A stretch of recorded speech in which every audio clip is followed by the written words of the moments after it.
Okay, Christoph. All right. Well, greetings, everyone. Thank you for joining us for today's presentations, and a warm welcome to everyone who's here with us today. Do notice that we also have, in addition to some of the members of PR's Technical Committee 1.1, we also have some additional guests, so a warm welcome to everybody. For those who don't know me, I'm Christoph Xenofondos, and I'm the chair of PR's Technical Committee 1.1, Performance of Transport Administrations. So as Jonathan mentioned earlier, we're here today as part of a new process that we are piloting as a peer review and QA/QC of our outputs. Typically, prior to the publication of any reports out of a working group, the material will be presented to the entire technical committee that is present at an in-person meeting. But in the benefit of time, we decided to try a virtual presentation instead, which is also allow for greater participation and engagement, particularly from members that do not have the opportunity to travel. So today we're going to present the findings from the case studies that Working Group has collected over the last 2 years.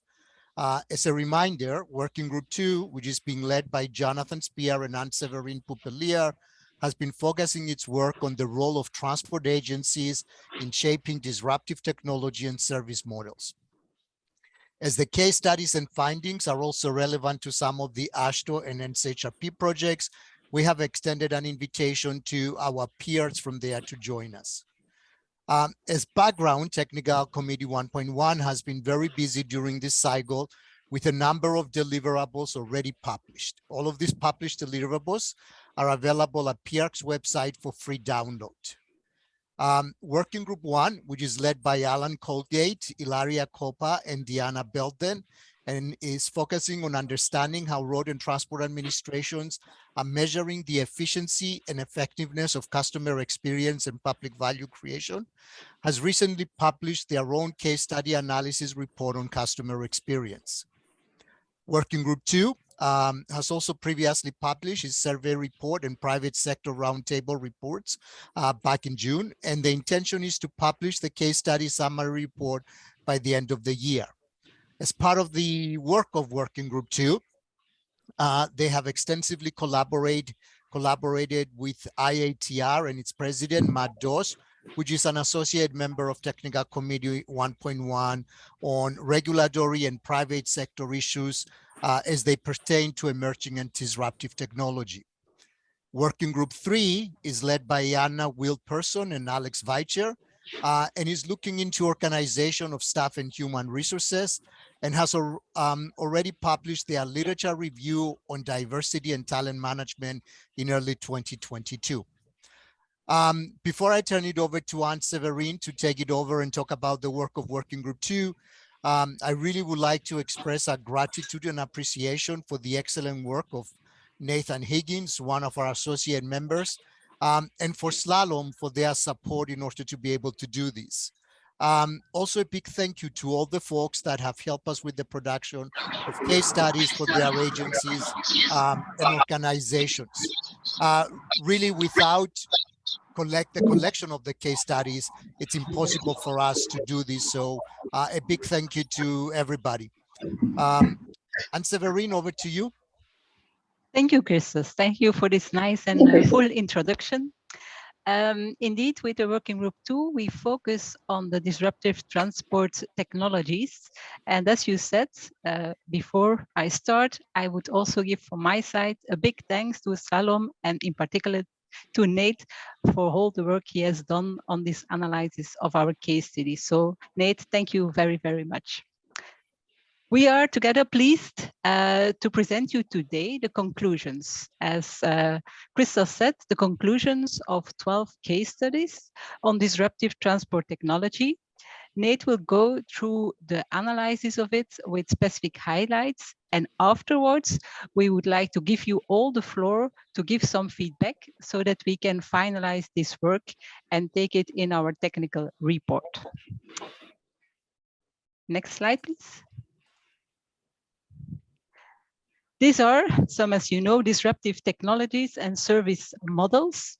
They are very different, different in nature. Some are small, some are big, some are very slow in introduction, some are very quick, and they are all very unpredictable. How can agencies be prepared for this future, this uncertain but very interesting future you see here on the screen? That's the big question. Next slide.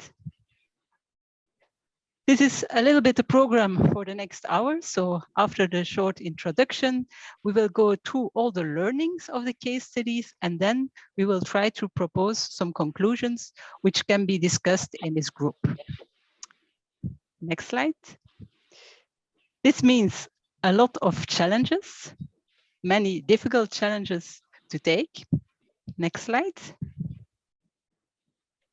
The first, the disruptive technologies and service models, they are very rapid changing. So it's very difficult for the transport sector to take them up. It gives a lot of impacts, very complex impacts, and we need to respond on this on different levels. We discussed it, we need some policy, and we also need regulations to be sure we can handle this. But it's not so easy because there is a great uncertainty. Next slide, please. A way to do this, a way to deal with this is to see it all together as a mobility ecosystem. It's a combination for the future based on the new technologies, the systems, also our well-known infrastructure, but also the data and the services. We need to have this all together, integrated, automated where possible, and personalized based on the use of the different people of our infrastructure. Nobody can do this alone. That's why an ecosystem for the mobility can be a solution.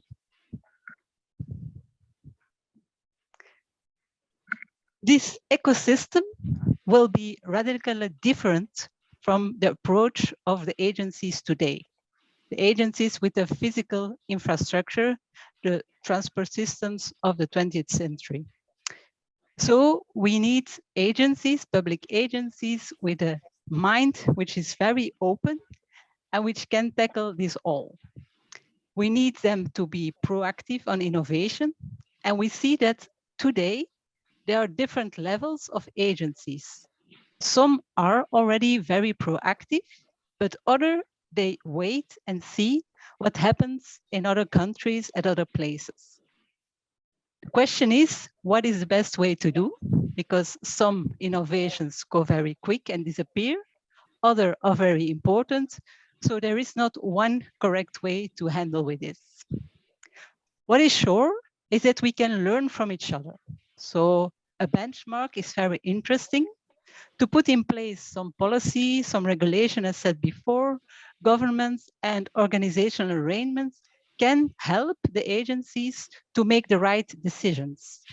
So that's also a point we try to tackle. What did we do until now to get to the final report? In 2019, we had this workgroup 2, which started to explore the technology of disruption technologies. In 2020, we began to explore what does exist, which way will it go, what can we define. Then we made a global survey to get a broader picture. We see that different people are talking about the same things using different terms. So we made a glossary and a key terms to define what can be understood under which words. Based on this, we did a literature review. So we had a total picture at that moment, which changes every day, as everybody knows. And afterwards, which was very interesting, we also had a roundtable discussion with the private sector. This we will also incorporate in our technical final report. And based on this presentation and your feedback, we will also finalize the technical part on these case studies, and this will be done hopefully by the end of this year. Next slide, please. We are handling with 12 case studies. As you see on this picture, I will not nominate all of them. They are a little bit spread all over the world. with 2 in Spain. But you see, it can give us insight in the different approaches all over the world. What did we ask for? First, some basic information on the organizations, information on the technologies and the service model already in use or not, the scope of the organizations, especially how do they approach innovation if they already do, which technologies do they tackle, which do they not or not yet, and based on that, which activities do they undertake? Next, please. They have at some places some research, some prototypes, some early testings. These were also very interesting topics we took into account. But next to this, we looked into depth to the organizational structures and processes they adapted in the countries, in the agencies where they already adapt the structure or not. And what we saw next to the own organization, the start of partnerships. This was very relevant and very interesting. And I refer again to the round table to see how this evaluates and which influence this can have, positive influence. We also asked for the prior technologies, which were different at the different agencies. And then a little bit of a tricky question. We asked how they see the future within 10, 15 years. It's very unpredictable, but it's interesting to see the different visions. So this is the start. And based on these questions, we got some interesting information, and I like to give the floor to Nathan to go more into depth into this. Thank you. Thank you.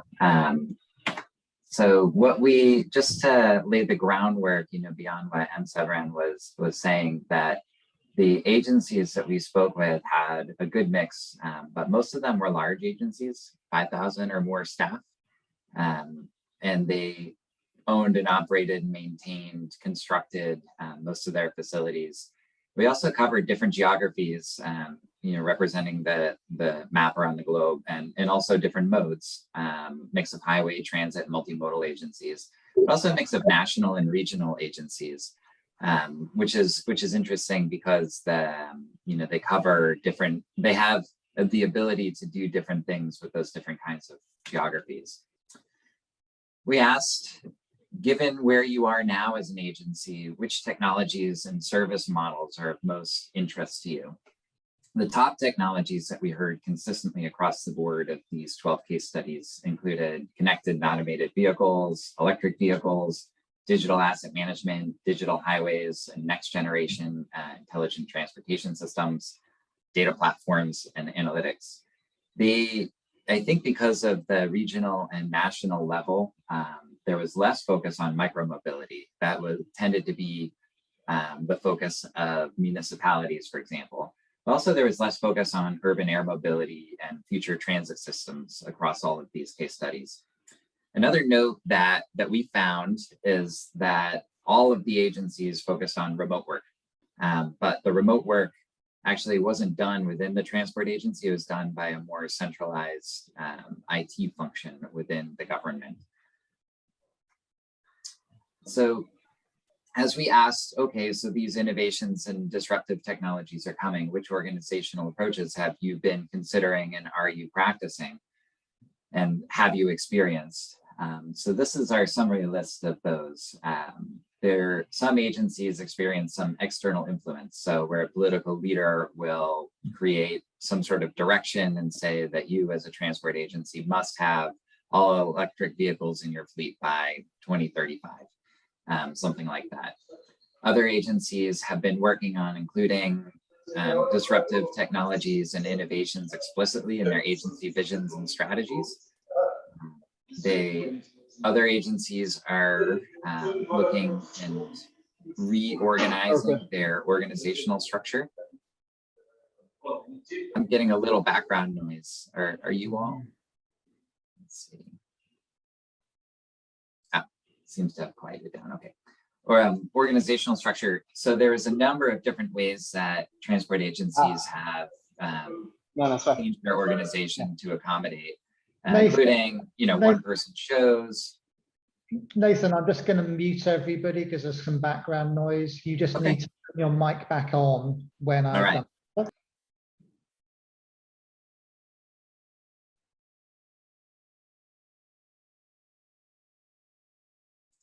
All right, I'm unmuted. Thank you, Jonathan. So organizational structure, where agencies have adopted many different ways of incorporating these technologies within their organization. Sometimes there are one-person shows where there's a champion who takes on this and does what he, she, or they want to continue advancing it as far as they can. Intentional change, where some folks have been able to incorporate this into their agency and build change management practices around it. Some have created new offices explicitly to either track trends or to implement technologies or innovations. Some have given this remit to an existing office. Many have created cross-agency committees. Some have done organizational model reviews, and there's a number of other techniques that agencies have used to focus on their organizational support methods. Including, as a partner to that, is business process redesign. So agencies, some have created entire pipelines and structures within their organization and well-defined processes for managing the innovation, creating pipelines and pushing these through. We'll give some examples of these in a bit. And then others have adopted techniques for developing innovative ideas using techniques like design thinking, for example, to work through these processes. And then others have developed guidelines and regulations, executive orders or directives in order to put these technologies in place and really implement them. So a pretty wide range of organizational approaches have been used. Couple of examples, and Western Australia has included in their vision of the future a road-based transport system that includes continuous emerging technologies as part of it, in support of its guiding principles, in support of its areas of focus, customer sustainability, movement, and safety.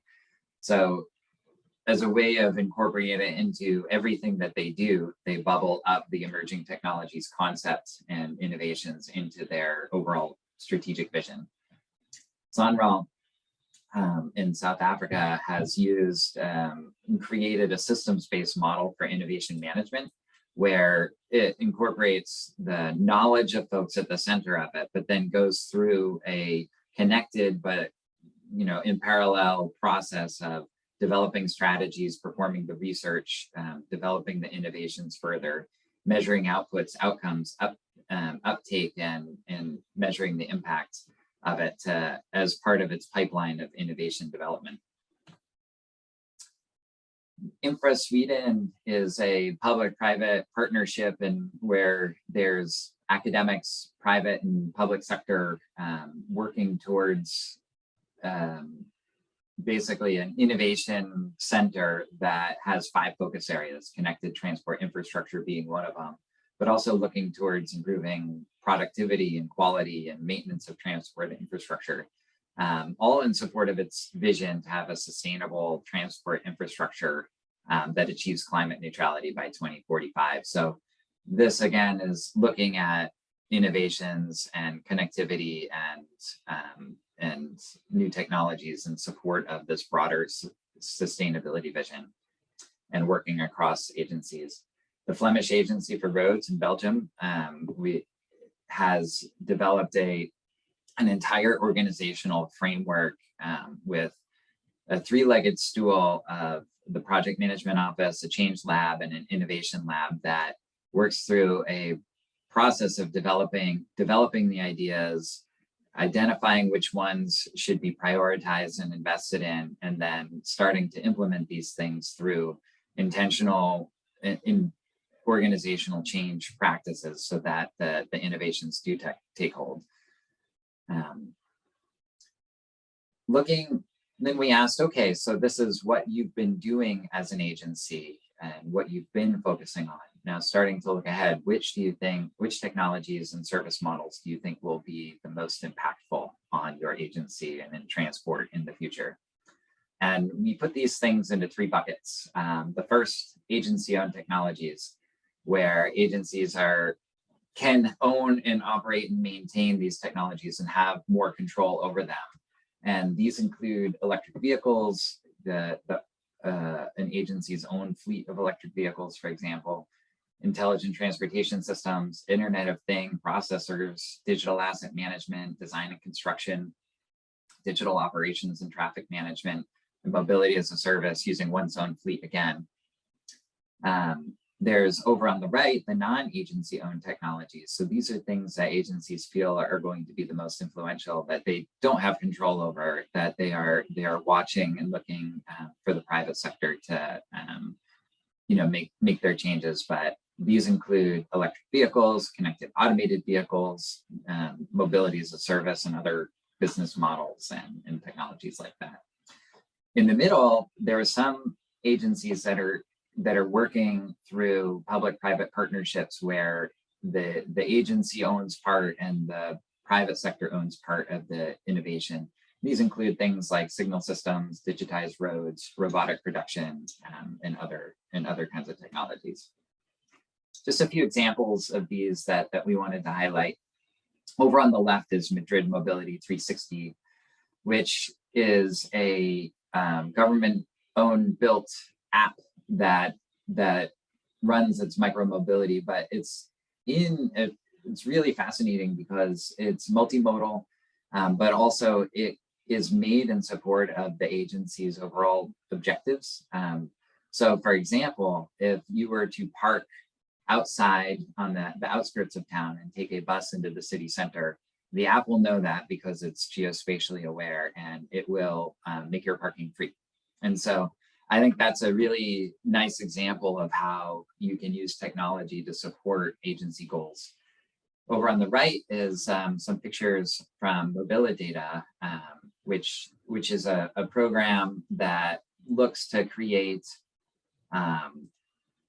innovative, safer traffic, efficient mobility for all, that really looks at integrating the vehicles with the road signs and the priority warnings in the vehicle, and what the signals can do in terms of priority for public transit and vehicle convoys and trucks and optimization, and also sharing information about truck parking and park and ride facilities and monitoring the environment around it. So it's a whole ecosystem of data, focused on some of these connected signals and other connected infrastructure.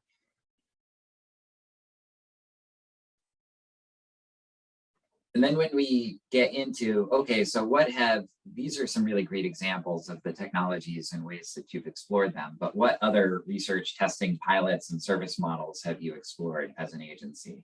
We got a lot of really great examples. This was my favorite part of the case studies. The first, and we grouped these into kind of bundles. So the first bundle that we had is a digital transport agency. So there's more details of this in the summary report, of course, but we'll just hit on some highlights here. In the United States, Massachusetts Department of Transportation is building an enterprise data lake to store and share its highway data. South Africa is investigating using machine learning with its video cameras to predict incidents and flag suspicious or unusual network activity.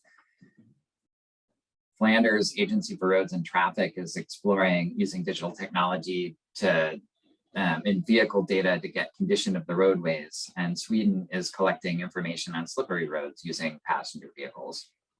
And of course, as I mentioned before, almost every agency is digitizing how it works and allowing for and accommodating remote and hybrid work.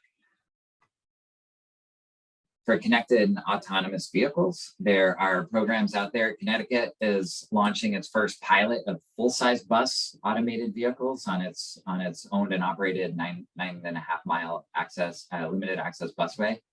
Minnesota is conducting automated shuttle bus pilot projects and test its feasibility of this. And then in several places, but including the UK and Singapore, are conducting entire programs of readiness where there's different stages of readiness and moving up to different kinds of infrastructure and allowing for scale of the automated vehicle programs as as the vehicles gain, more, as we gain more confidence in these vehicles and what they're capable of.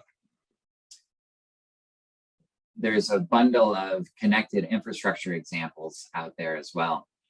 Minnesota in the United States has been installing its own fiber network and wireless network along its right-of-way to enable whatever technology comes in the future and needs to use that for communication. And Italy, ANA's SPA Smart Road program has been looking and building for events these Internet of Things sensors, Wi-Fi hotspots, vehicle base stations, and onboard units to show and how these innovations could be used for different kinds of events. Flanders is exploring the robotization of construction sites using autonomous excavators to optimize, road management and construction. The system for real-time characterization of roadways, again, Italy has an effort to detect and generate alerts for dangerous events so that they can inform their users in real time of what's happening on the roadways. And Flanders is exploring using digital twins and building information management systems to really support that knowledge of what's out there and get intelligence for policy analysis and to better plan maintenance. New modes and business models. There are, while some of these mobility as a service and urban air mobility weren't high up on the list of focus areas for technologies currently, there were some good examples out there. In Massachusetts in the United States, they're offering Lyft and Uber fixed subsidies for these vehicles that allow and make available wheelchair accessible vehicles within designated service areas to incentivize Uber and Lyft in mobility as a service to help pick up some of these users who are disabled and need a little bit of extra help as a complementary part to their transit service. We discussed already Madrid Mobility 360 and in some of its programs that it has included. Massachusetts also is working with the United States federal agency, the Space Agency, exploring urban air mobility and working to pilot some of those ideas. Virtual customs in Italy, they have a virtual customs software solution that will enable them to check containers before 24 kilometers away from the port of Fornetti so that they can decongest the port area and do some more inland port kinds of work there. So with all of this, we asked the agencies, what is it that you need, that you can imagine your agency needing and being in 10 to 15 years to support these new disruptive technologies that you see coming that are the focus area? And what we glean from the summary is that the future organization has supportive goals of these that are inclusive of these emerging technologies and disruptions, that the organization is well planned and organized to deliver on these disruptive technologies and incorporate them as needed. There are strong partnerships among government, industry, and academia, with a bit of a focus on partnerships with the private sector. There's flexible work where folks can live and work in different places. Things are more automated, intentionally automated, so that the dirty and risky and unsafe kinds of tasks are not included, and that they're automated by machines or computers. That there are more data scientists. I think there's an understanding that this influx of data and big data, and that we need a lot more so that we can manage and structure our thinking around this and analyze it to get good intelligence out of it. And that the agency is more agile. So as things change, that we're more capable of keeping up with that change and moving as quickly as the world itself changes. And so in order to adapt to that, the things that agencies are considering, from where we are to where we need to be, to include more intellectual gathering places, creating communities, groups, forums, intra-agency, public-private, so that we can continue to share ideas and make meaningful change.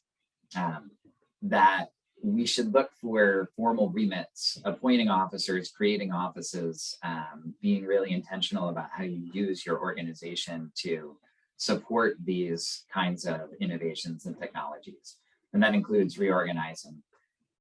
We need better partnerships, relationships among government, industry, and academia, but it's probably especially relationships with the private sector, where we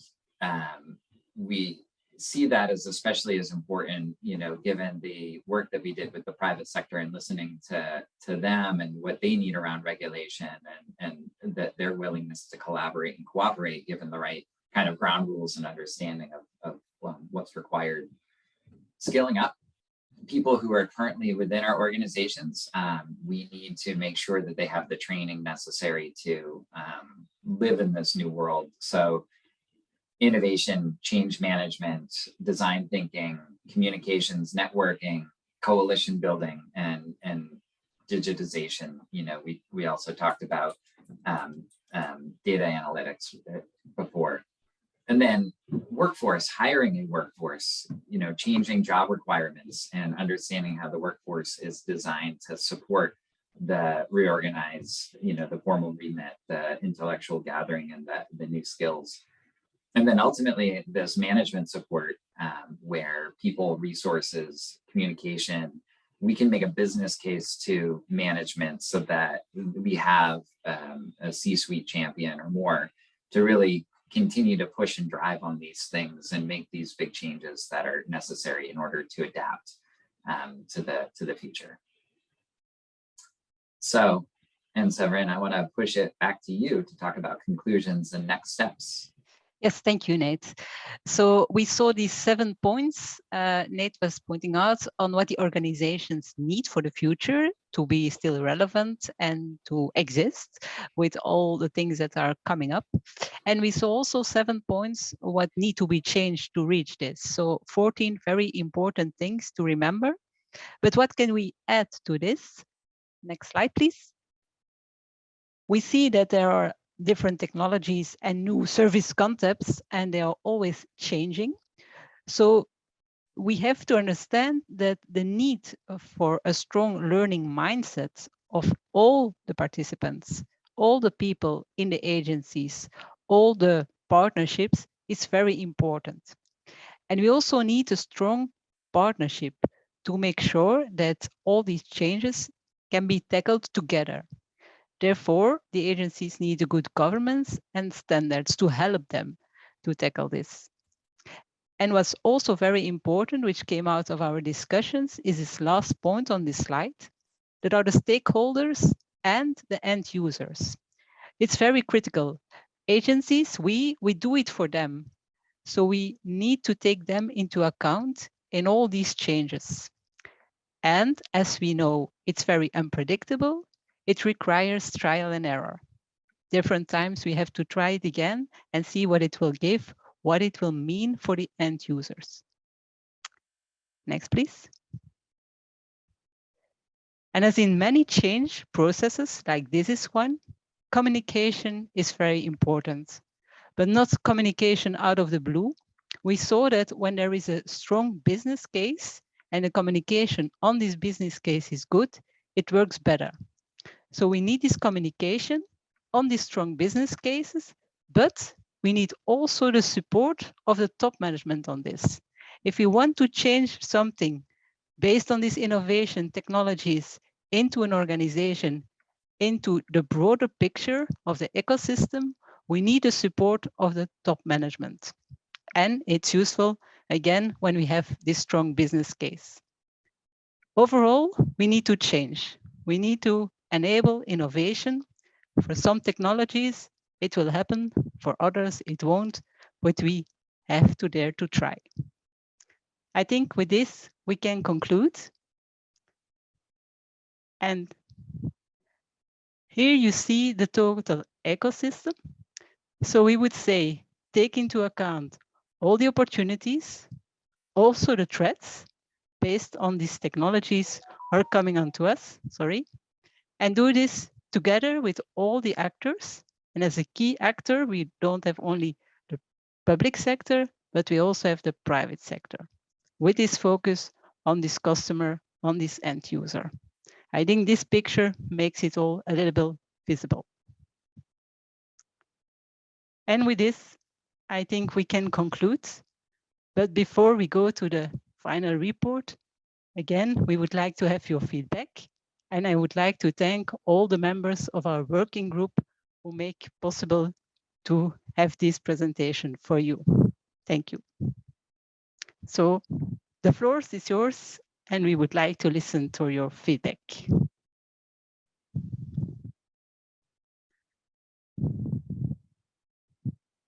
Perhaps I can also add, if we have the final report, we also will present all the results on the next World Road Congress. I think it's the next slide, as you all know, in Prague 2023.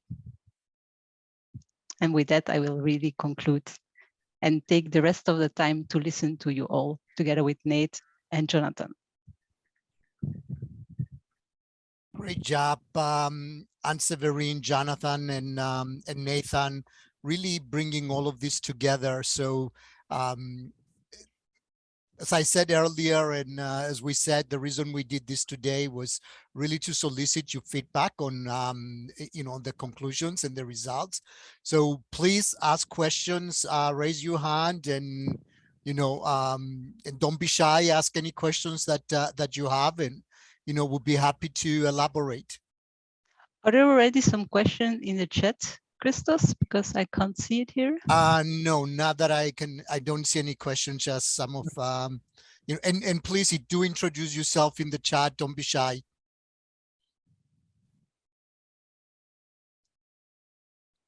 So is there something you heard and you disagree, or you totally agree and have some arguments to agree on it or disagree? We would like to hear it from you.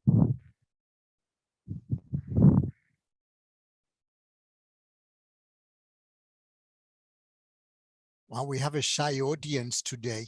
Yeah, we have James Lee has raised his hand. Oh, very good. James? Hey, good morning, Chris. This is James Lee. I'm with Metropolitan Washington Council of Governments, and I'm honored to be a panel with Chris in one of NCHRP projects. So I do not have a question regarding the projects, but I just, since I joined a little bit late, so I hear what Anna's presentation mentioned, the importance of top management. So I was wondering whether the project or your report has addressed the role of top management. Because the reason is because they are not necessary to go to the directions we would like to see. So what if top management has a different thought about the directions, how we are going to, or how the projects may suggest what could be done? Thank you. Perhaps I try first. We have the positive case in Flanders where the top management is supporting it. Of course, it's not evident everywhere, but I see that good practices, the business cases where we talked about, when we have a full analyzed business case, it helps the top management, it helps convince the top management to support it. And what also helps is when you have the first results, also when it's very little, the first strategies, the first pilots, and they can come out with it. They can do the communication to the public, to the politicians. They also are favorite of it. So there are little tricks to help the top management to support your project. What is even better is that it's their opinion. and they start with it. They go to congresses like ours or others, pick something up and come into the organization, come into the agency and try to distribute it and animate people to do it. So you have both ways which can possibly be taken. Yeah, and I think what we saw across the different agencies too is that when there is not necessarily, when they don't have that strong management support, then the agency tends to adapt and adopt these technologies through these one-person shows and champions, right? So, but when there is strong management support from the top and the business case has been made, then you can see broader organizational changes and more sweeping changes, things like what you see in Flanders and Belgium, where the whole organization itself is sort of redesigned and restructured, which really just can't be done by one person with an interest in something like automated vehicles. It really does take management support. So I think that the case studies do a pretty good job of showing those different kinds of approaches to it. And yeah, so Jonathan, you had something to add. Yes, I mean, I've got the benefit of having been involved in the work, but actually sitting back and listening to it fresh. So you kind of things occur that maybe kind of stand out. So I actually had 3 points which kind of jumped out of me as you were speaking, which are really amplifying or even adding a kind of a level of consideration about some of the points which are being made. Now, the first one was, we talked about remote working, clearly being very heavily adopted during COVID through necessity, really. And of course, now a big debate ongoing as to what extent does that remain? To what extent do we have a hybrid working future?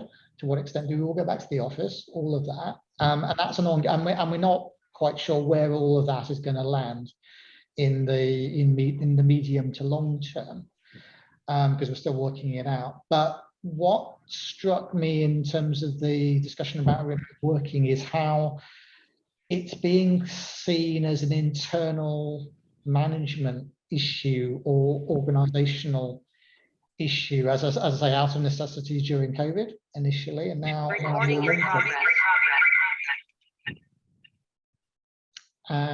don't know what happened there. Whereas I'm not sure to which transport agencies are thinking about this as what I would call a non-travel mode.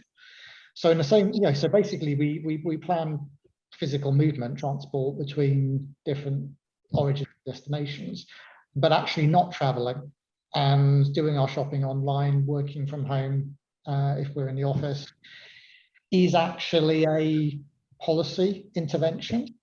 And I'm not sure we've yet kind of worked out how much of a policy intervention it is moving forward. So in other words, remote working is a disruptive operating model or service model in its own right, and not just an organizational response. So I think that's shall I stop there and we can discuss it? I don't know, or shall I do my other 2 points as well? I think we stop because otherwise it gets too complicated. But I think your both views are complementary. I think it's internally in the organization as a reaction on COVID, and it's also coming from externally from our society, where indeed there is more online shopping. So I think you have both. But I don't think we saw it in the case studies. It's just a remark based on my own observations. Nate, I don't, perhaps I missed something, but I don't think somebody referred to it.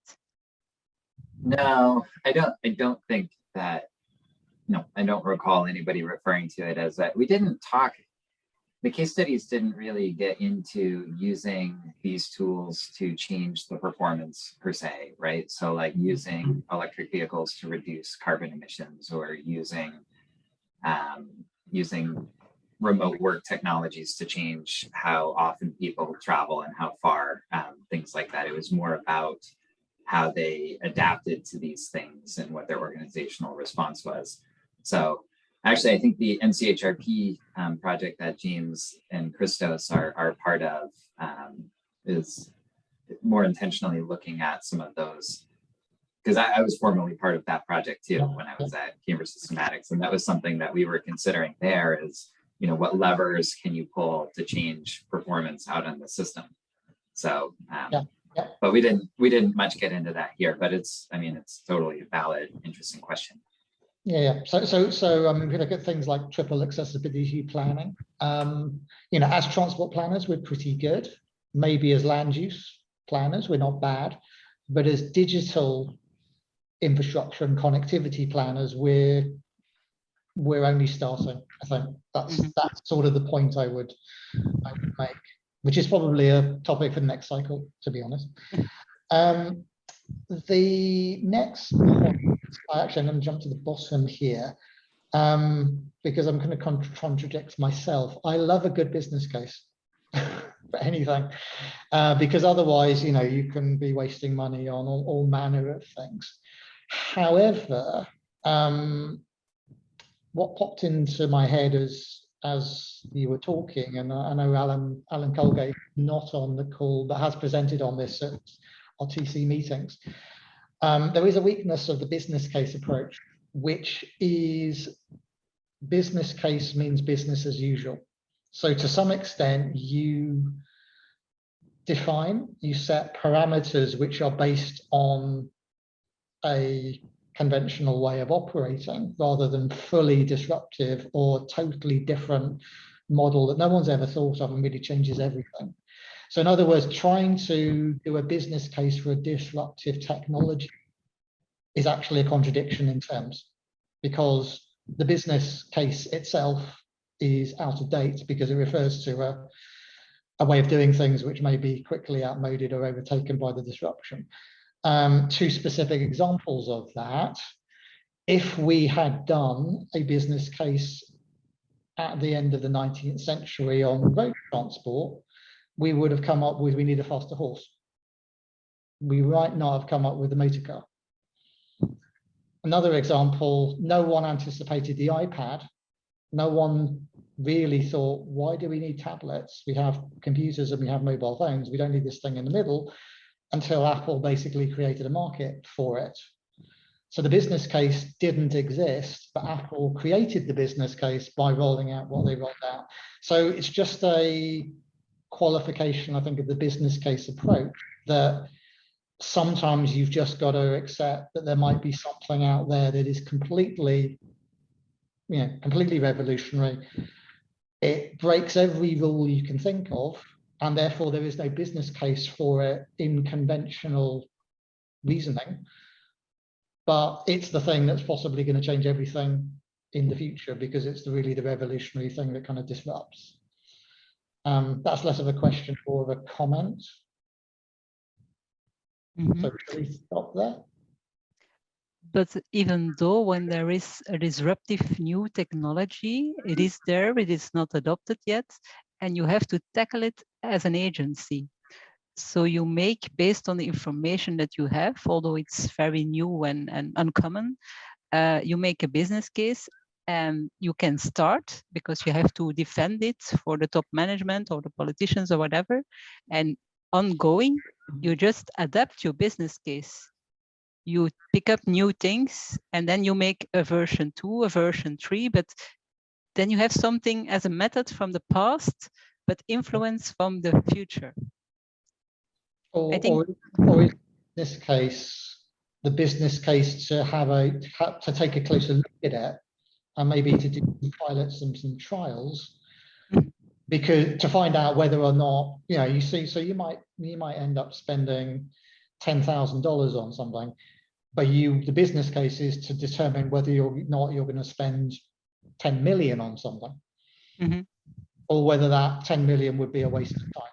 So maybe it's less the business case process and more, what is the business case? What step are you trying to get to with the business case? Yes, perhaps. I agree.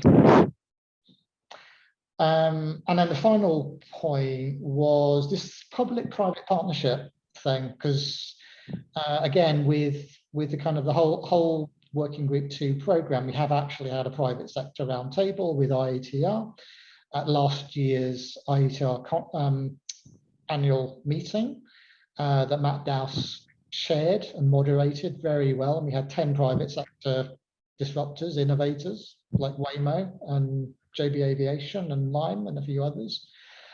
So I don't think anyone doubts public-private partnership is certainly the way to go. I think there were two things, one of which is in the report and one of which is not, possibly. Firstly, what's the form of public-private partnership? And this is about really the degree of regulation that governments or the state or agencies impose on private sector companies. And there's no right answer to that. It's a combination of laissez-faire, market-led. As long as no one dies, you can do whatever you like. To you're very tight on regulation, you really link things to policy goals, and indeed you may actually have the state delivering certain things or leading on the delivery of certain things rather than the private sector or genuinely in partnership with the public sector. And I think we've covered that, or we will cover that actually in the report. The one where I think we have less emphasis is when you look at the assets, transport assets, and particularly the distinction between, say, mobility assets like vehicles and services and the operations that those vehicles and those services deliver to the customer. And then when you look at the infrastructure, there is probably more of a split between the private sector does the mobility and the services and the operations, and the public sector tends to be more the public infrastructure, the roads, the right of way, the public realm, and so on. So there is maybe a little more of a kind of a split between, if you look at moving assets and stationary assets, like the infrastructure, the public sector does a little bit more on the infrastructure. And of course, we've had various discussions that the infrastructure is out of date, it's legacy design, it's not fit for purpose, not being maintained properly, etc., etc. And particularly with things like connected autonomous vehicles, connecting to what? Connecting to the infrastructure, which means the infrastructure has to be as reliable and as well maintained and robust as the vehicle technology, which brings in a whole issue about maintenance budgets and infrastructure and road maintenance and all the rest of it. This is something I think we can remark on, but we're not majoring on in TC 1.1, but it is teeing up another PR group, Task Force 2.1, which has only just been established, which is called New Mobility, Roads and Transport, where that is taking many of these disruptive technologies, but then focusing on the infrastructure implications for those technologies. And that might be where road agencies in particular have more of a role to play. How do you design the road of the future? What does your road design manual in 2050 look like? What's your level of maintenance and asset management? If you have autonomous and connected vehicles, it's got to be a lot better than today. All of those things need to be thought about 20, 30 years ahead. We're only touching the surface, I think, in this working group and this technical committee. Task Force 2.1 will maybe say a little bit more, but it's also something I think we need to look at in the next cycle. Good suggestions for the future, Jonathan. And talking about the future, actually, the future is what we're going to be talking about in part 2 of of our discussions today as we transition over to NCHRP, to the NCHRP project. And we're waiting for Julie Lawrence and Kirk Studel to also join us. John Kaliski is here from Cambridge Systematics already. You can see the connections between a lot of the work that TC 1.1 has been doing and the connection with some of the NCHRP projects. One of the projects is the one that, James and I were actually on the advisory board together. Nate was the PI for that one before he left Cambridge Systematics. And that is a project that actually has quite a lot of connections with the work that we are doing. So as the work of that project is now being finalized, maybe in one of our future meetings, we can actually arrange a presentation from that one as well. So I don't see Julian Kirk yet. So John, would it be okay to give everybody a 5-minute break to stretch their legs and get back together in 9:05, and hopefully we have them here by then? That sounds like a great idea. And then, maybe we can, in the interest of time, at that time, we can actually, we can do the introductions. We can tell people who Julian, Kirk, and you are, and introduce the project a little bit, and then turn it over to them. All right, so I have 9:00 on my clock over here. So 5-minute break, please. Okay. All right.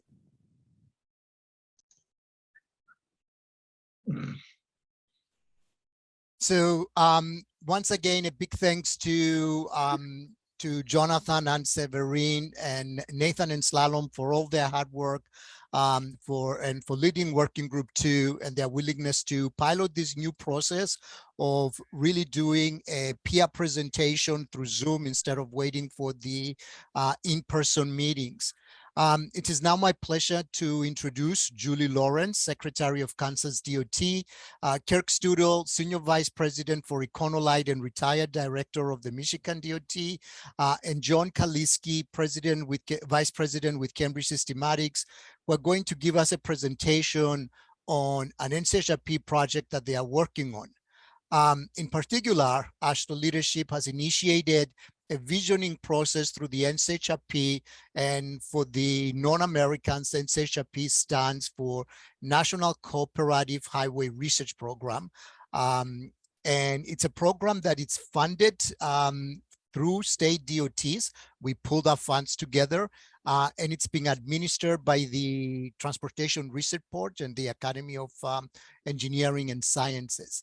So the objective of this research that we're going to be talking on today is to describe the vision for transportation in the United States at the end of the next decade, and to identify the individual and collective actions state DOTs can take to get there.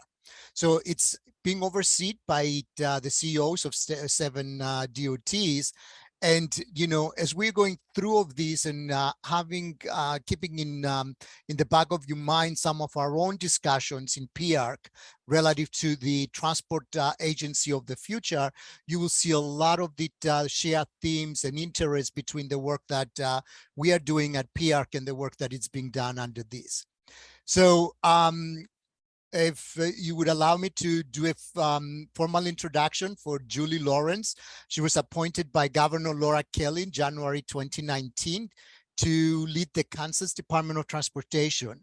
Julie has more than 25 years of experience, and she is recognized as a national leader in the areas of policy development, collaboration, and scenario planning.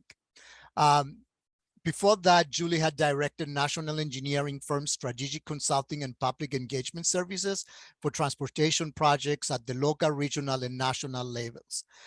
She was recently elected president of the Mid-America Association of State Transportation Officials, which is a collaboration of transportation leaders that represents the 10 Midwest states, and works together to advance highway, transit, and related issues important to the region.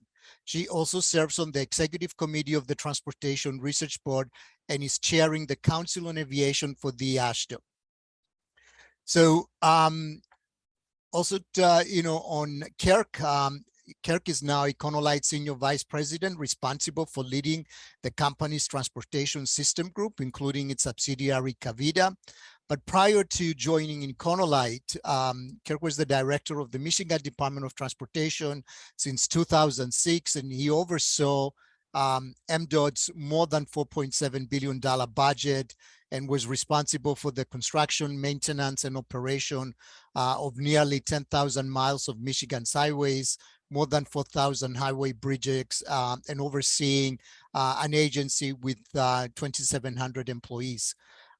He is considered a recognized leader in the development of connected and automated vehicle technologies, and is the president and CEO of the American Center for Mobility, a role he's continuing through Cavida. John Kaliski is Vice President of Cambridge Systematics and the first national practice lead for transportation planning and management. He has worked with numerous states to develop and implement vision, strategic plans, and long-range plans, including recent work for California, Florida, Georgia, Hawaii, Maine, Massachusetts, Nevada, and Ohio. And he is the project manager for the project we're going to be talking about today. And with that, I'm going to turn it over to John and Julie and Kirk. All right, well, thank you so much. I will just hop right in so that we have some time at the end for questions and answers if anyone wants to have a bit of a discussion. And I think the most important thing on this opening slide is to recognize the words there, realizing the next era of transportation infrastructure. Everyone on this call has a role to play in helping to evolve and realize what that next era can mean for people, not just in the United States, but across the world. This project in particular, working for AASHTO to develop a vision for transportation that state DOTs can deliver, couldn't come, I think, at a better time. We all recognize there's a changing nature of transportation as we both embrace technology and really put people at the center of our focus.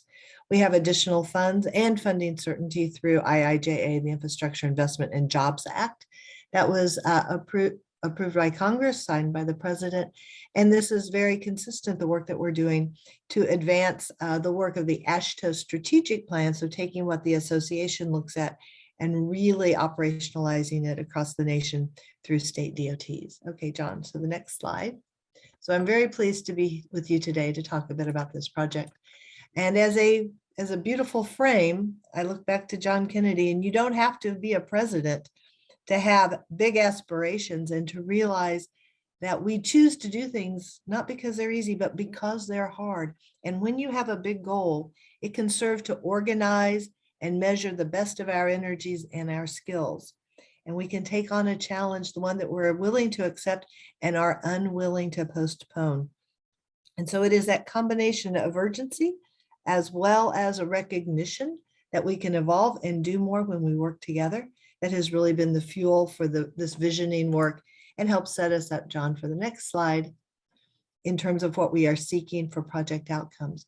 The first is to develop an overarching vision for what transportation can deliver here in America via a moonshot or 2 or 3. So what is it? What are a couple of big things we can do by the end of this decade?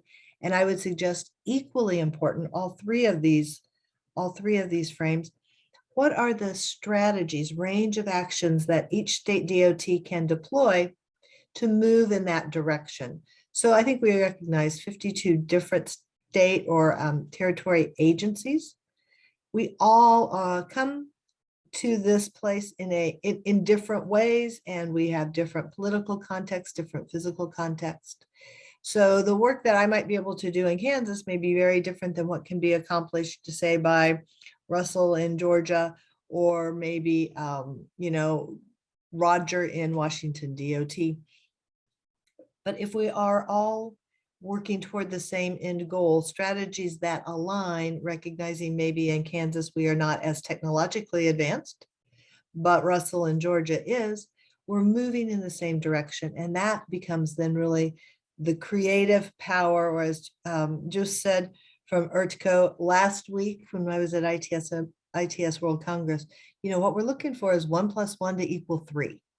And that will be the power of our collective work, recognizing that individually the work may be slightly different. Okay, next slide, please, John. So we have 2 phases. This first phase that we will conclude in Orlando in October has been the visioning part. What if we did this? What if that? We'll move into phase 2, which will be the more specific moonshots and strategy, the implementation. We started our work, next slide, John, by taking a look back and grounding ourselves in some of the really big accomplishments that have occurred in transportation, some fundamental changes, whether it was the Golden Spike that helped connect our nation, or the Panama Canal that opened the United States to better global trading, or quite frankly, the last vision under which we worked was the interstate system under President Eisenhower, one of Kansas's favorite sons, to connect our nation from sea to shining sea. And I think we could all say that none of those huge accomplishments were delivered without some pros and cons, some actions that weren't necessarily positive for all people. But at the end of the day, the vision was about advancing the nation. And that is what we seek to figure out what will be the next thing that we strive to accomplish, and hope to do so with more sensitivity. Next slide. So not only do we look back, we also looked to other industries that have undergone transformation, whether it was tourism through Disney, or energy on renewables, or e-commerce through Google. We can learn from other industries as well, which then leads us to also listening. So learning from the past, learning from other sectors, and then very much listening to subject matter experts within transportation. There are a couple of quotes here that I think are very powerful. I would tell one that's been meaningful to me. I would tell a DOT secretary that you have far more power than you realize to do good. And later in that quote, some remarks around the power of convening. So I think we all recognize that the future of a state DOT is not that we're going to deliver any of this vision by ourselves. It is through the power of partnership and working closely with both the public sector and the private sector, federal, state, local government, and the private sector. And I've taken that very much to heart. Next slide. We have been working toward this vision, and I want to give a big shout out to both Kirk and John, because they have worked tirelessly to engage across the nation. Currently, there are only 2 states with which we haven't been able to connect, and I know that they're working to book conversations with those 2 states. But through interviews, through regional meetings, as well as the retreat, which I'll talk about in just a minute in Orlando, we have worked very hard to understand where states are beginning, where they reside now, and where they want to move in terms of creating a vision and advancing in certain strategies. Next slide. So I mentioned this retreat that we convened in Orlando earlier this spring. We brought together non-traditional or new partners from both the public and private sector, from Space Florida to the Reason Foundation to NCSL to Lilium to United for Alice, public and private sectors, education, academia, to understand their viewpoints. And if Russell was here from Georgia, he would tell you, I went to this retreat and I thought we were going to identify some big project we'd just built, because that's what DOTs have traditionally done. And I came away saying, well, that wasn't what I expected. Not that it was bad, actually very good, with a better recognition that state DOTs will be conveners and will be building a future of transportation that is not exclusively roads and bridges and built infrastructure, but people infrastructure and the connecting pieces to help move people. We'll talk a bit more about that in just a minute. Okay, so next slide, John. As you would expect, not only did we talk to people, we took a look at trends to better understand how our work, the context of our work, and what a vision would help, in a two-way street sort of fashion. Some of these trends are immutable and will impact transportation. Likewise, the efforts that we take now, the actions that state DOTs take now, will impact the future. So recognizing that two-way street, the interaction of effort today, impact tomorrow, we wanted to understand our context. So we looked first at some population trends, demographics and aging, and where people are likely to live in migration and out migration. Next slide. This was one that I think was particularly impactful to our group. To understand that America, one of the richest nations in the world, that 42% of our population has difficulty meeting basic bills, being able to pay our bills in a monthly, with 29% of Americans asset limited, income constrained, and employed. Alice, essentially the working poor. And folks, the working poor, it's a disproportionate amount of their income goes to paying for transportation. So what can we as state DOTs do to help drive down the cost of transportation? This one hit us hard, and I think it's particularly strong that they've given a person's name, Alice, to that demographic. I think it's been really impactful to all of us. Next slide. We looked at other trends too. Certainly looking at technology, and not simply technology within the transportation space, but human tech and green tech. Next slide.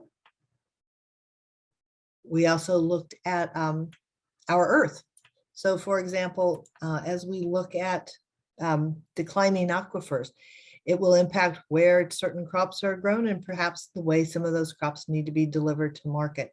We looked at many of these issues, from extreme weather to debt crises to geoeconomic kinds of climate action and extreme weather and biodiversity loss. Those are all things that we are taking into account as we think about what should our vision for transportation be. Next slide. So as I've already talked a bit about, a vision, some aspirational goals, followed up with moonshot, really breakthrough ideas that we could deliver by the end of this decade, working together, again, in a unified sort of trajectory, directionally moving together. Although, as I've said, these strategies, the range of strategies will vary given where each DOT is within their evolutionary cycle or their growth. So next slide. So we are moving toward, and we still have several conversations to be had before we refine this and are ready to take board action in October. But at the center, at the very center, it's a community-centered transportation vision, people first, and recognize that community can be scaled up or down. And then as you see sort of the orbit around, these would be some goals: a safe and secure system, an accessible and affordable system, seamless and reliable, healthy and thriving. Healthy could mean your earth, could mean your neighborhood. Thriving could be people. Clean and sustainable, agile and resilient. These are the goals around which we are building the vision. Next slide. So when you think about a moonshot, it really becomes the question of what if? What if we reorient transportation goals and investments to support communities? So we focus on moving people and freight, not just vehicles. What if we work to build and sustain diverse and inclusive partnerships? What if we make transportation decisions in the context of community visions? What if we refocus planning processes and performance measures and investment decisions on building and sustaining communities? So you didn't hear me in in anything that I just said. It wasn't about, we think we need to have a state of good repair for pavement. Absolutely we do. But that isn't the vision. The vision is about people. Transportation is a means to an end. What is the end we're trying to contribute to? Then we can back up and say, what are the measures that help get us there from a more specific infrastructure view? So next slide. In terms of a moonshot, what if we rethink how we connect communities? And this is where I think it gets really, really fun and very open for lots of input, because it's so scalable. So how would we connect communities at the local level? And a local level could be your neighborhood. It could be your city or your town. Next slide. It could be regional. It could be, an urban community with many outlying suburban areas, and then even further out rural communities. It could be your state. It could be multi-state. Next slide. It could be a mega region. Next slide. It could even be transcontinental. Those are the ways that we can think about connecting community, because community itself is scalable. Perhaps we could create Interstate 2.0, critical corridors with 21st century design and materials, close the connectivity gap between multiple modes, highway, rail, water, to support interstate commerce. Perhaps we light up some corridors with fiber and we really create opportunities for connected and automated vehicles. That's where Kirk's expertise comes into play. Next slide. What if we think globally to move trade and visitors and ideas, where our trade corridors and our gateways become important through seaports and airports and spaceports.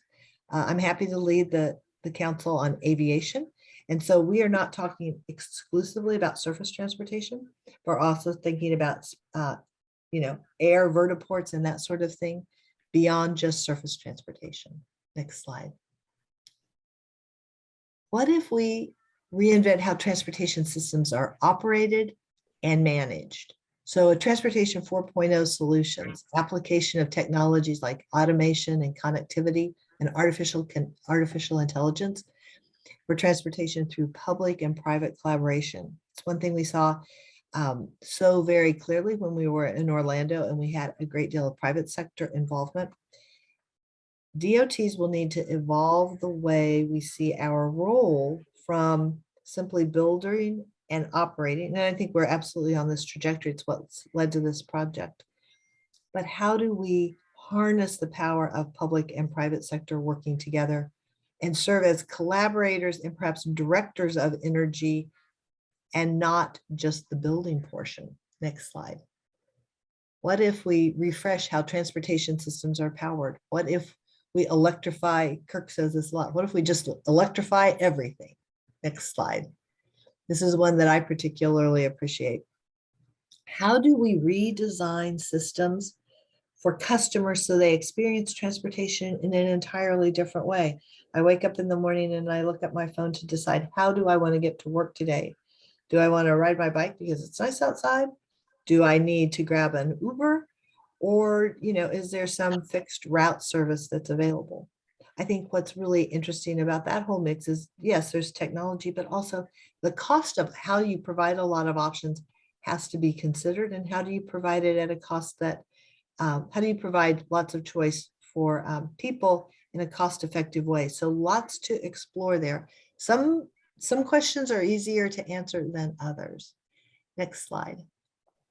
So in terms of this spectrum of actions, we will be providing many entry points, if you will, or continuums of actions, whether it's in partnerships, in looking at how we use our right-of-way and consider it as an asset, to human resources, governance, and organization. Next slide, John. So for example, on partnerships, this is an example of how we would have a spectrum of actions. Everything from supporting non-traditional partnerships, working with housing and public health, to catalyze community vision and leverage delivery capacity to support local partnerships. So everything from engagement to actual support. Next slide. Again, a right-of-way example, maintain our right-of-way and maintain assets in good repair, to on a more advanced version, to make decisions to renew and repurpose, whether it's our right-of-way, and in some cases decommission assets based on changing needs. That's a great example in Kansas. We are taking action now to try to get bridges, our local bridges, out of the inventory. We just can't afford the amount of infrastructure that's been built since the 1890s, and incentivize it in a way that the state DOT isn't making that decision, but we're incentivizing through some IIJA funds a movement in that direction. So that's kind of been a quick view of the thinking that and the intentionality of conversation with traditional partners, working with state DOT CEOs, this challenge network, this non-traditional partner network that we are seeking to put into place. It will be our go-to group to say, we're thinking this direction, and ask if that's actually net helpful or not, having learned some painful lessons from the past, right?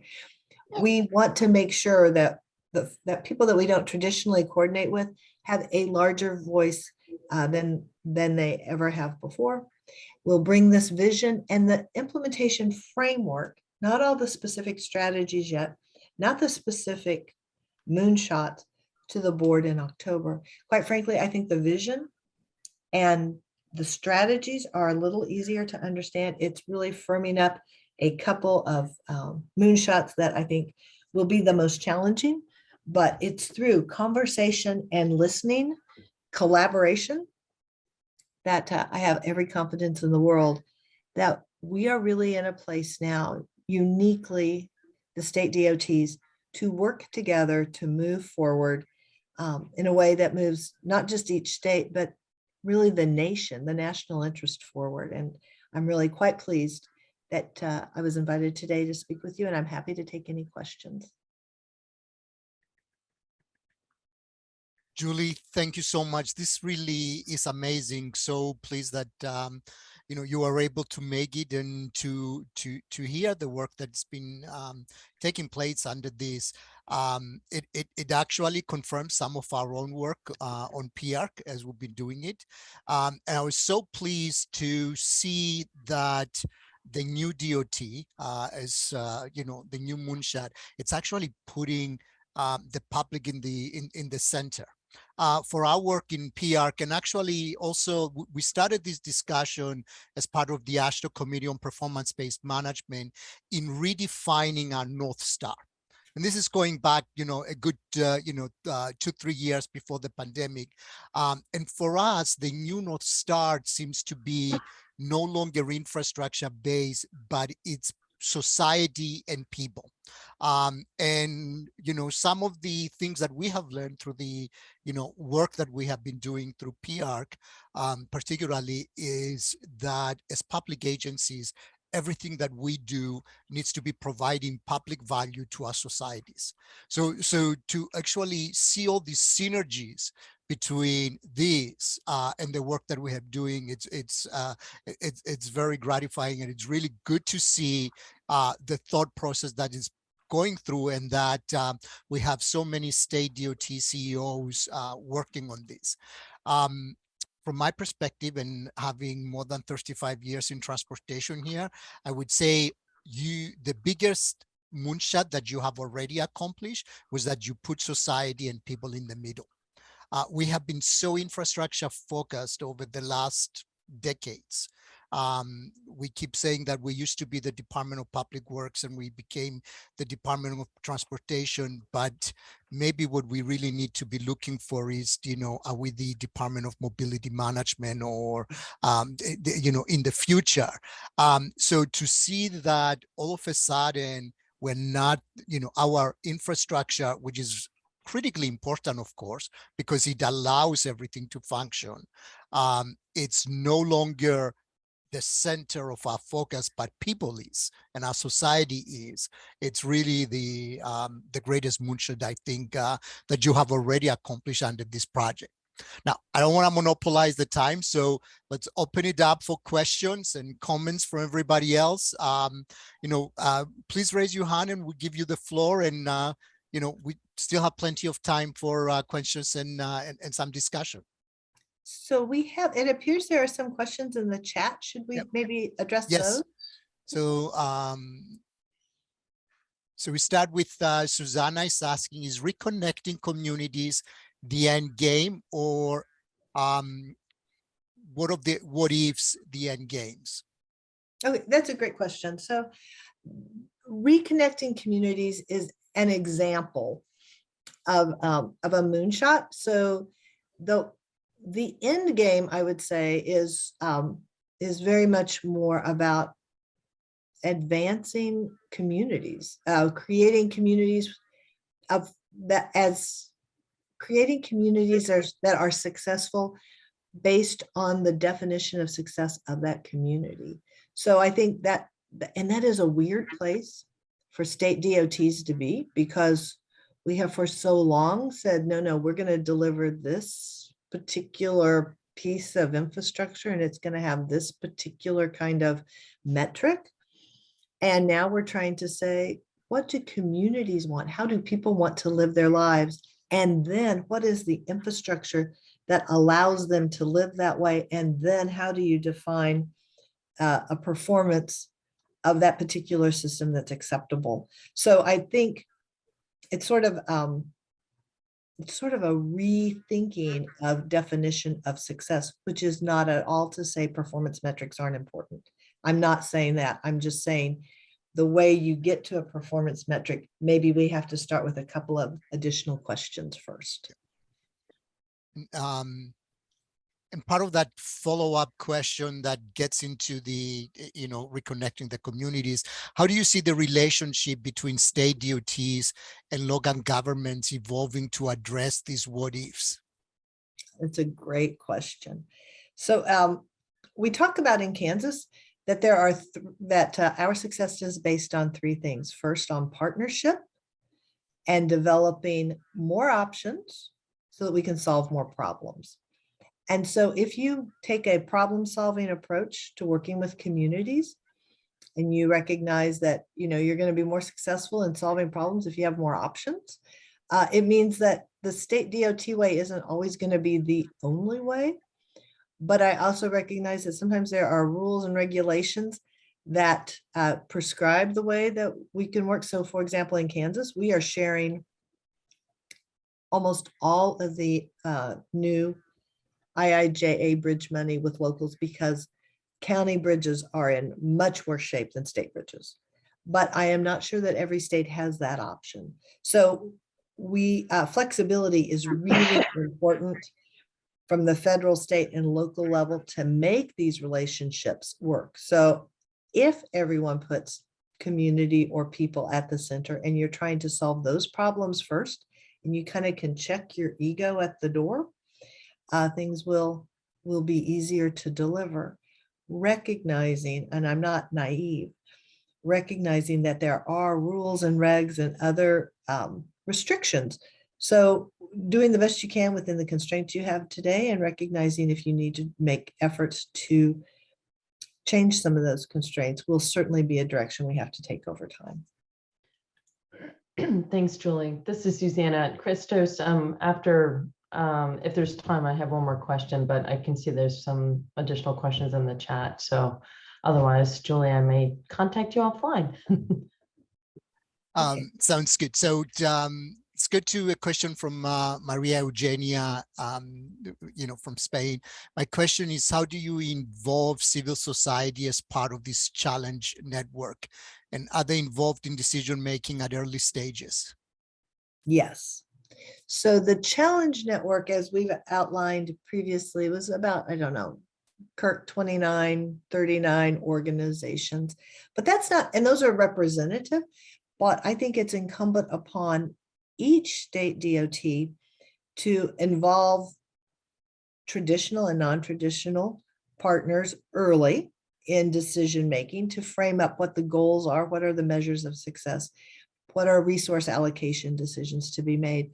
I would also offer, I had the great opportunity to go to the UK this summer, and quite frankly, I think Europe does a much better job than America in terms of behavioral psychology research. Good longitudinal studies, not just a kind of a quick survey of attitude, but rather a deeper understanding of how humans interact with technology, how humans interact with their environment. Again, I want to go back to this two-way street conversation. It's both how do people interact with technology and how does it impact them? So as we move into artificial intelligence and we have a much higher tech society, we need a much higher touch society. We need to be in touch with how people feel about transportation and what impacts it has on them. My background is in psychology. And so understanding the interaction between people and technology and their environment so that we create a healthier ecosystem is quite important. So, right, it's not just the physical environment, it's all the other pieces that need to come into play as well. Okay, so let's go back up here. I think I missed. So we have one, how do we reconcile community wish lists at different scales to ensure we arrive at the most basic priorities in a way that those wish lists complement each other? And this is Oh. considering the limited resources communities compete for at different scales. And then we'll get into Anne Severine's question and let her ask a question directly. That's such a good question. And, you know, I think when I think of, I have like two thoughts in my head at the same time. The first is life is about trade-offs. You know, I try to say often, you know, don't fall for false choices. Sometimes people see something as an either or and try to first push toward an and resolution. But the reality is oftentimes there are trade-offs. And then I think of, from my perspective, it's Maslow's hierarchy of needs. I mean, you know, the first thing is, do we have safe systems that help deliver for most people? We had a good conversation at ITS America or ITS World Congress just last week.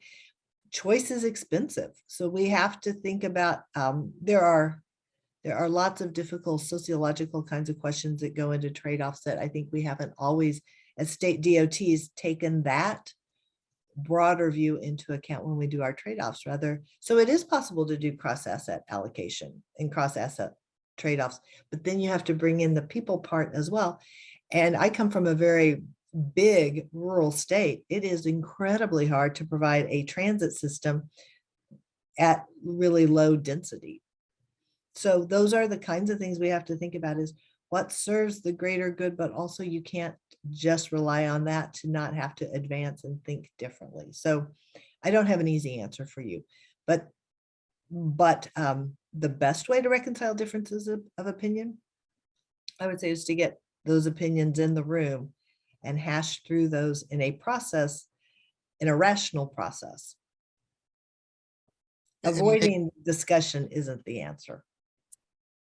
And maybe, Julie, if I may add, sometimes you actually have to throw out what you have known for all these years and reimagine how you provide something, because the only possibility to come up with innovating solutions at times within the constraints that we have is to not be constrained by the thinking of the past, that's how it has, that's what the solution needs to be.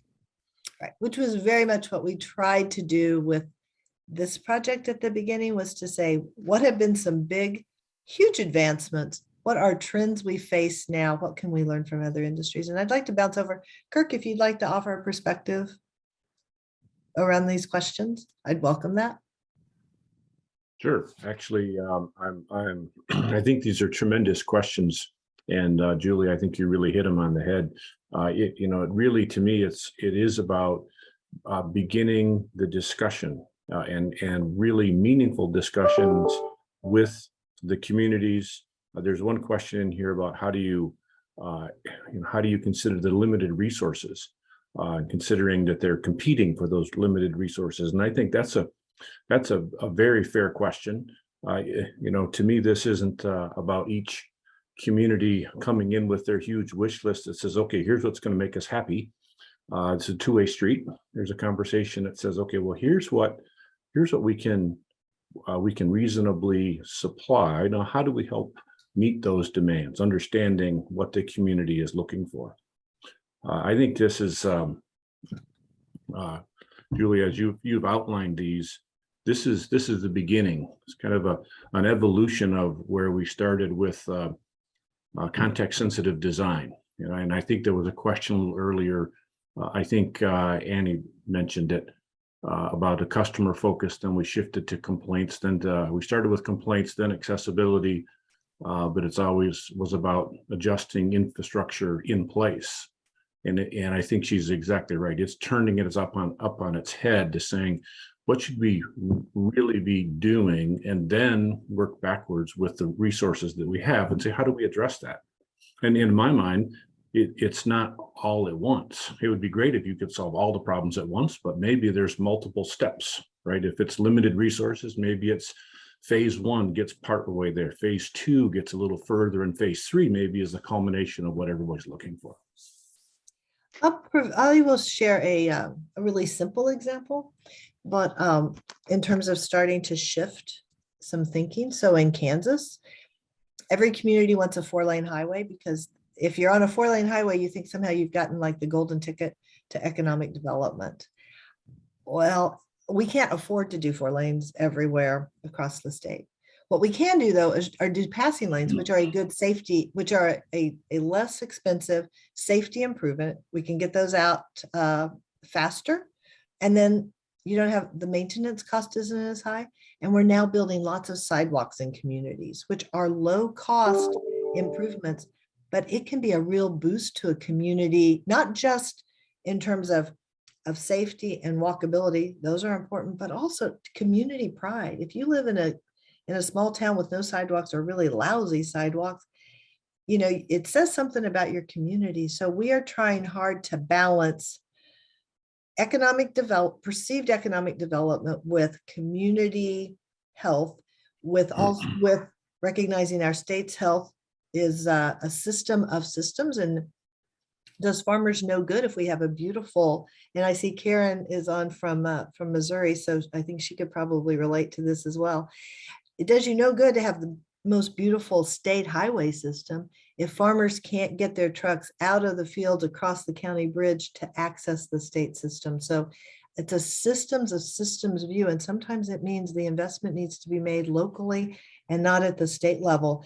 And you really have to open your mind and put people at the center. And that is not always easy to do, because we're trained to be responsible for our system and try to make sure we deliver the best system that we can, for which we are responsible. But if you put people at the center, you start to look at a system of systems, and that's not just surface transportation, it's all sorts of things. Hey, Julie, there's one question in here from Jose from Spain that I think Okay, I need talked a to little scroll bit. down.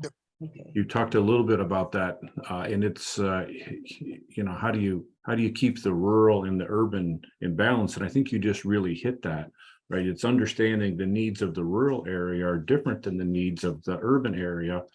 And if you listen and take into consideration what people need from their system and their community, that's how you get to that. Is the rural community going to have all the technology that a big urban center is? Probably not, but it's probably not their first and foremost thought as well. So, and I would add to that a bit, Kirk. So technology versus mobility choices. So on the technology side, so we're doing a pilot in Kansas where we're putting broadband. Obviously, we're running broadband in our rights of way, both for the infrastructure system, but we are also, you know, it's a way of building out the backbone more cost effectively, because when we open a trench, we allow the private sector in and we negotiate on a case-by-case basis. But even more interestingly, in a pilot, we've teed off the state highway and we're running fiber to farmers' fields. Now they have to pay for the service, but we'll get the fiber to them if they'll plant 1 of 4 fields in cover crops and use good soil and water conservation principles. They need broadband so they can do the data analytics associated with carbon sequestration. In order to prove that they're sequestering carbon and be able to tap into carbon trading markets, they're going to have broadband.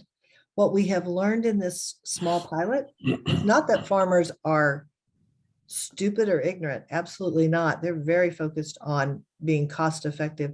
They want to conserve their soil and water. It's going to save them money, and it saves what is their most precious asset. They need new markets, because as we move toward electrification, there's a smaller market for for corn and for soybean, but they don't know how to get started. And so I think when I think about kind of this urban rural divide, it may mean that we need to spend a little more time bringing some of our rural sectors along. It's not that they don't appreciate technology or can't understand it. It's just we need to bring them along. Now, on mobility choice, I think that is a big question that has to be sorted through over time.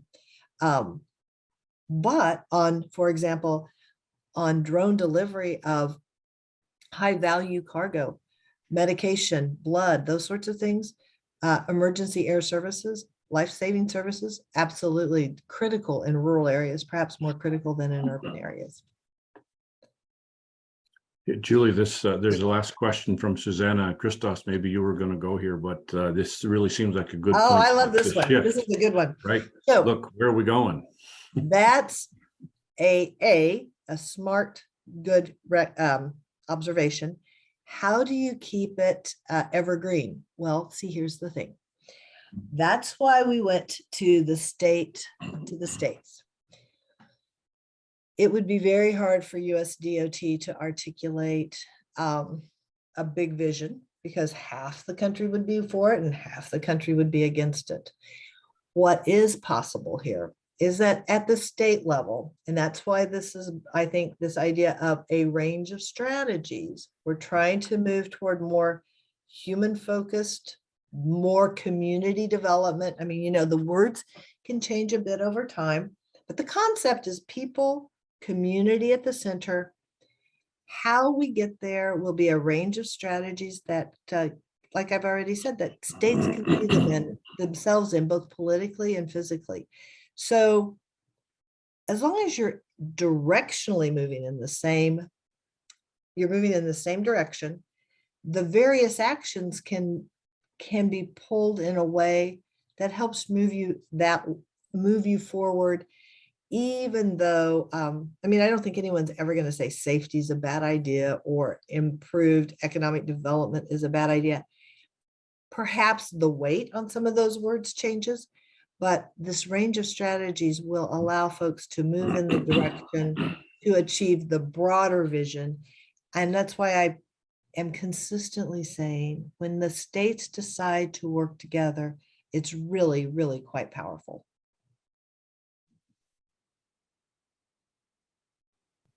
And thank you, Julie and Kirk. And I see a new question for both of you from Aunt Severine, relative to, I think everybody agrees that putting people and community in the middle and listening is the key. And is it the process of participation or there is more than it behind it?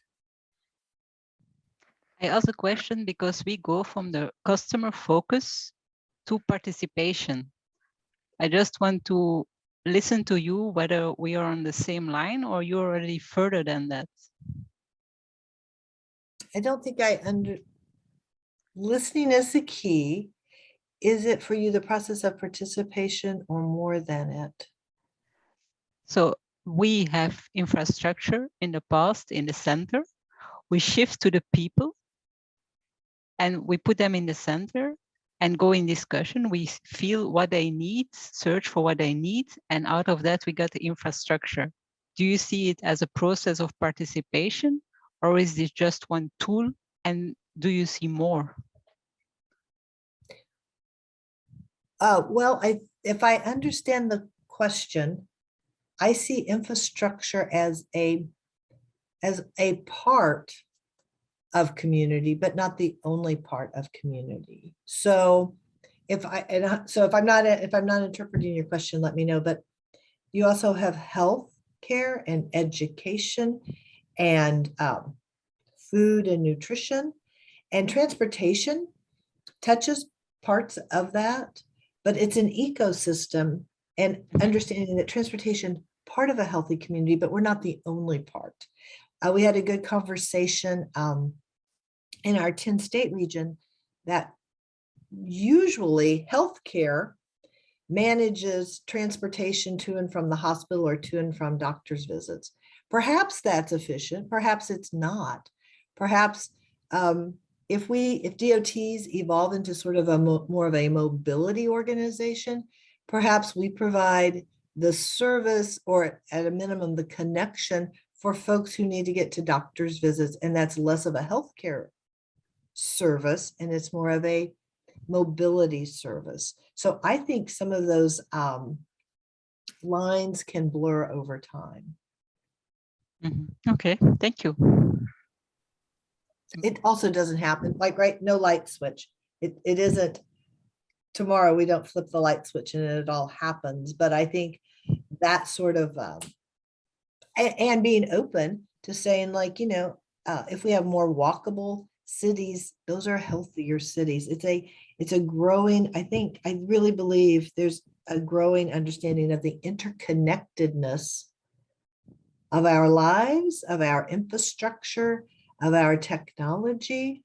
And that's why I also think it is so important that we do more behavioral and psychological research to understand the impacts of decisions that are made, so that we don't just wake up one day and say, oh my God, what have we created? What kind of society have we created that isn't actually helpful to people? So that's both, I think, a great promise and a bit of a concern. And sometimes watershed events happen that changes how we do, and the light switch does go on. Like for years, we have been talking about livable communities and very little was being done.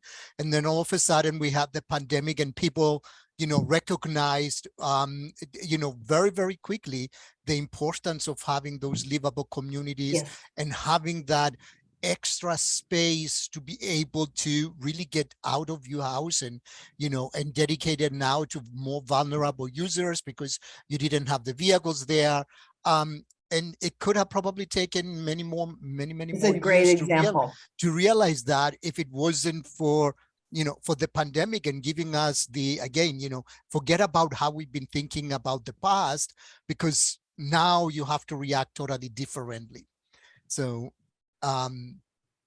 if we don't have any other questions, I do have a question for the two of you relative to what are the next steps? What do you see as the next iteration of the Moonshot project, and where do you go from here? How do we,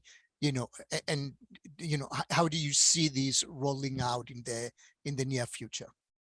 So we will go to the AASHTO board in October with a vision statement, and then we will begin to develop these range of strategies and the moonshots. And I think that is where we would want to continue to connect with this group and many other groups to fashion those strategies to be advanced enough. I don't want us to be too comfortable. We need to learn to be a little more comfortable with being uncomfortable. Julie, you might mention that we really view this as the guidepost, right? This isn't, we're going to the AASHTO board and it says, yes, we're done, and we check the box and move on. This is a guidepost on a journey. Yeah. Thank you, Kirk. Exactly right. And I think I probably speak for all of us, at least from the PRTC 1.1, that we definitely love to stay engaged with this. As I mentioned earlier, this is work that we have been doing. We just have to find a way now to actually really get you to the World Road Congress in Prague, because and whether we integrate you as a foresight session or as a workshop, where we maybe look to bring views from other regions in the world that they might be doing something similar. So this is definitely a conversation that, Julie, Kirk, and John, that we should probably continue on in the next few months as we are starting to plan for the Prague World Road Congress. Hey, Christoph, I would offer that Alice's comment here, I think, gives you that platform. It says, how do you take what's been going on and then help the developing countries that are dealing with very different civil organizations in their communities? Absolutely. And Alice, comes from South Africa, so she she's very familiar with that. She knows the role that PIAC tries to play with the developing nations. So that's a great comment. Thank you. All right. Well, we have done well with time management. So I want to give a big thank you to John for outreaching and giving us this opportunity, to Kirk and Julie for really giving us your time and spending so much time with us and presenting this this project. We cannot thank you enough for doing this and really having this great discussion with us. Well, thank you for the opportunity. We appreciate it. So, thank you. All right. Bye-bye, everyone. Thank you, everyone. Bye-bye. Thank you. Bye-bye.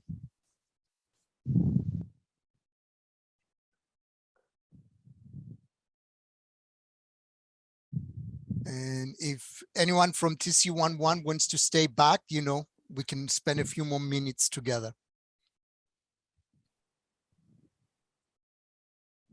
Hello, Jose. Jose Manuel. Hello, hello, I will listen to you. Dear Anne Severin, just a moment. In your condition of chair of the Finance Commission, let me tell you that yesterday, Friday night, I sent to Robin Seville the translation to Spanish of the document for the Executive Committee. Okay. Oh, Executive Commission? Commission, no. Commission. Yeah. And I proposing some small changes in the English version.